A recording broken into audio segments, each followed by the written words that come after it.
now we are going to discuss the merits or the advantages of the Mendeleev's periodic table, and this is the first one that I have written down for you.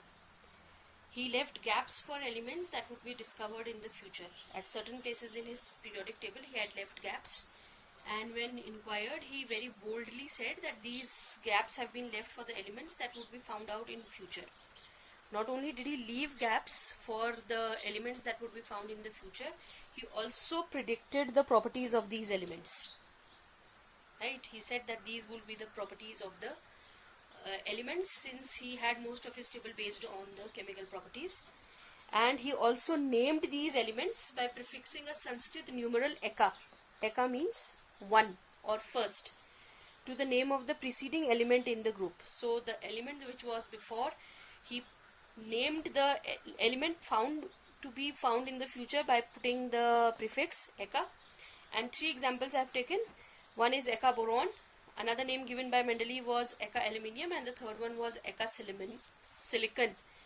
When they were found later on, they were named as scandium, gallium and germanium. So eka boron was named scandium, eka aluminium was named gallium, and eka silicon was named germanium. And when the properties were studied, they were found to be more or less similar to what Mendeleev had predicted. I'll quickly make a table for you and I'll compare the two properties. So here we are comparing the properties of what Mendeleev had predicted and what we have found out now. Okay, two properties given in your book also, so I have taken those two properties. One is atomic mass and the other one is the formula of oxides and chlorides, right? So the atomic mass that was predicted for eka aluminium by Mendeleev was 68.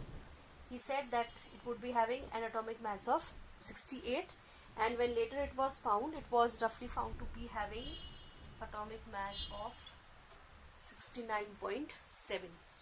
Right? Then the formula as being predicted by Mendeleev for eka aluminium was E2O3, and for chloride it was ECl3. Same way for gallium also the same formulas were found out. It was found out that it would be making a compound with the same formula, and here also the same formula. Right? This was for eka aluminium and for gallium. Now we'll do the next one. Now let's take for eka boron. Okay, at one place, and eka boron is now scandium.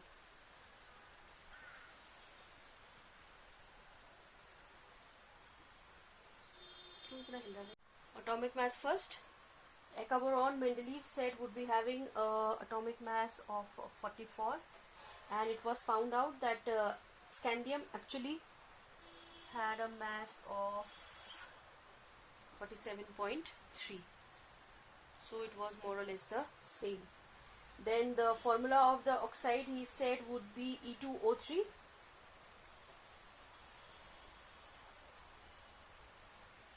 and the formula of the chloride would be ECl3, and it was found out to be the same.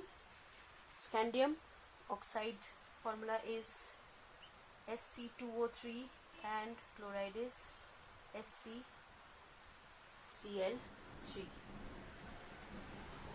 Going to the third one. The third one was eka silicon, which is now germanium. So he said eka silicon, and now we call it germanium. These two. Okay. The atomic mass as predicted by Mendeleev was 72, and now we have found out that the atomic mass is 72.3. The formula of the oxide as per Mendeleev was EO2, and the formula of the chloride was, as predicted by Mendeleev, ECl4. And now when studies were made, the formula was found out to be germanium oxide and germanium chloride, similar to what Mendeleev had predicted.